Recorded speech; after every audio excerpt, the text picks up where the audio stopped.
Hi there, it's been a while.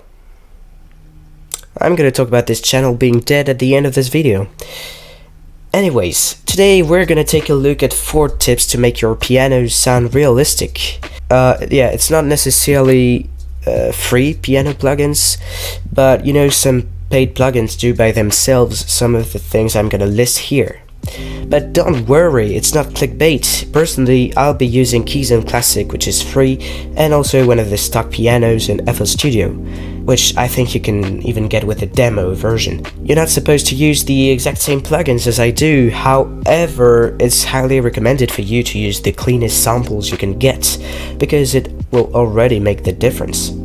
And that's why qwaston Classic is really good. You can check out Dylan Tolchief's video about free piano plugins to learn more about that. So basically, I'll be beginning with the most simple tips and ending with the most advanced and efficient ones in order to get more watch time. I mean, for you not to get lost. Anyways, here's the first tip. Reverb.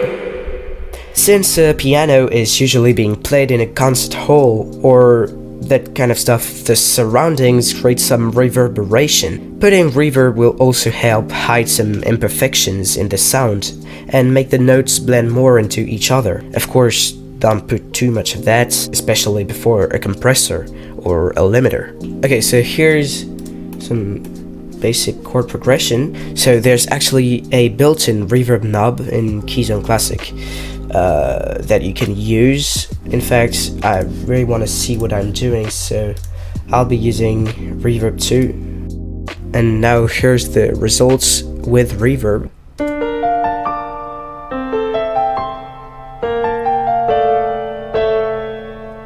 It's subtle, but it's already making a difference. Let's get to the second tip. Double your piano. You can use 2 pianos instead of 1. For example, if I use qwaston and the closed ground piano from FL Studio stock library, located in Instruments Closed Ground, just drag it here. I'll just copy and paste my chords into the second piano. Make sure they're at the same octave, because some plugins will play a C6 instead of C5, for example.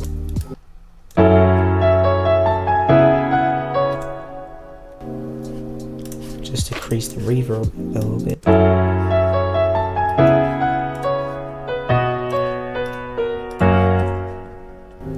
Once I've done that, I'll shift this one slightly on one side and this one on the other side.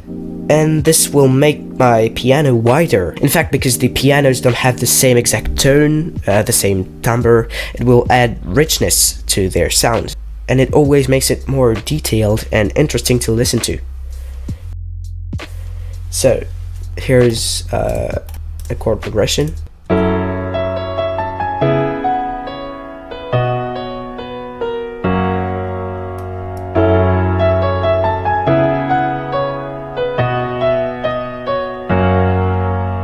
As you can hear, it sounds already better. By the way, if you're not sure about your melody or chords, or if you want to use like 7 pianos at once, there's this thing called layer in FL Studio that lets you play multiple sounds at once, and it's super useful.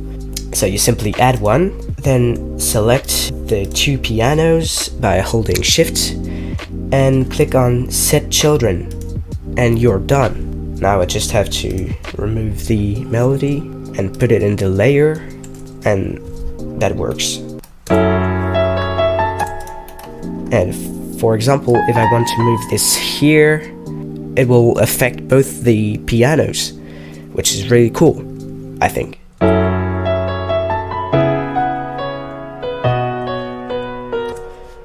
Okay, let's jump to the next tip.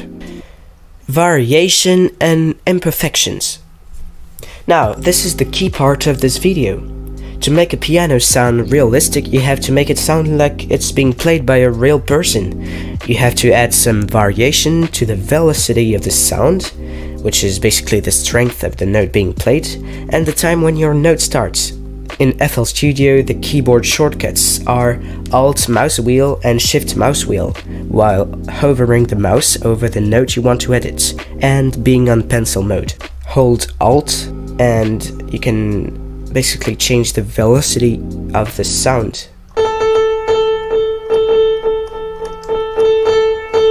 And if you hold shift, it will move the note horizontally. So keep in mind, this is to simulate expressive playing.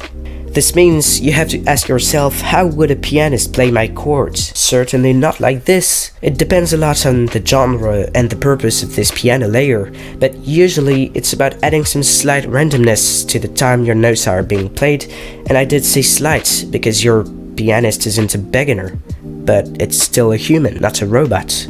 So you have to add velocity to the most important notes in the chord. Again, not too much and not too suddenly, except if that's what you want, but usually the transition between a softer and a louder note has to be smooth. And for the opposite, you want certain notes of your chords to be softer because they're not the most important. They're just here to add some color into your chord.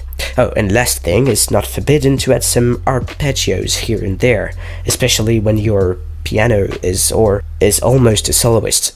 Here's an example from a track of mine that's probably about to be released. As you can see, the beginning is just an arpeggio. Here there's a note that's being repeated.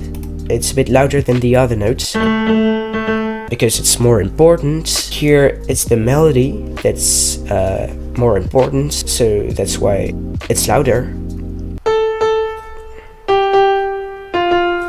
And you can see there's some imperfections in the chords. So you can see, yeah, it's not really precise, but that's kind of what we want. Let's hear it.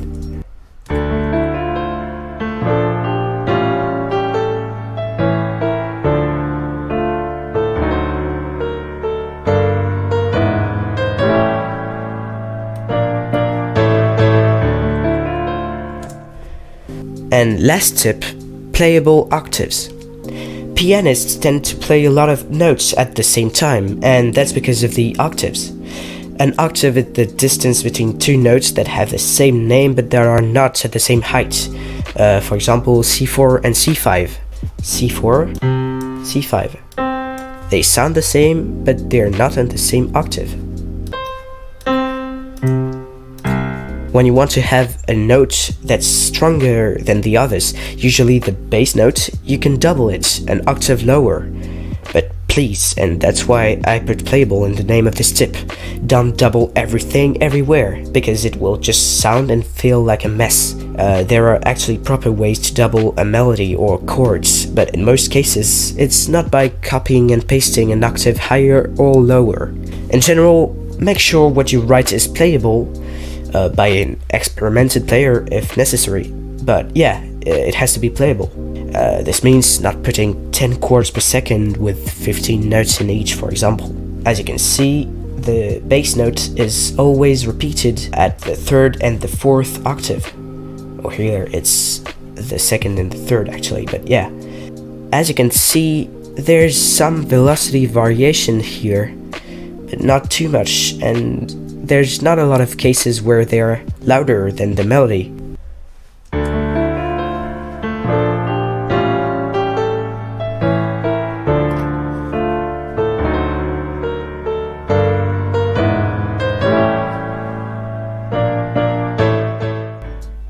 And here's some sort of bonus tip. Learn your music theory, please. Since you're writing some music, it's important to know how it works. Understanding the basics is good, but you should always try to learn more about theory, because it helps a lot. And that's it for the tutorial. Hope you enjoyed. Stay tuned for some new uploads, because I know this channel has been dead for 5 months, but there's actually some content about to be uploaded. I have also recorded 3 different tutorials during the past months, but each of them was garbage, so I kept this one. I'm probably gonna make some tutorials about music theory applied to music production though, so please comment down below what tutorials you want me to make or what subjects you would like to see in these tutorials. Of course, make sure you're subscribed, like this video, share it with all your imaginary friends, and see you in the next video. Bye!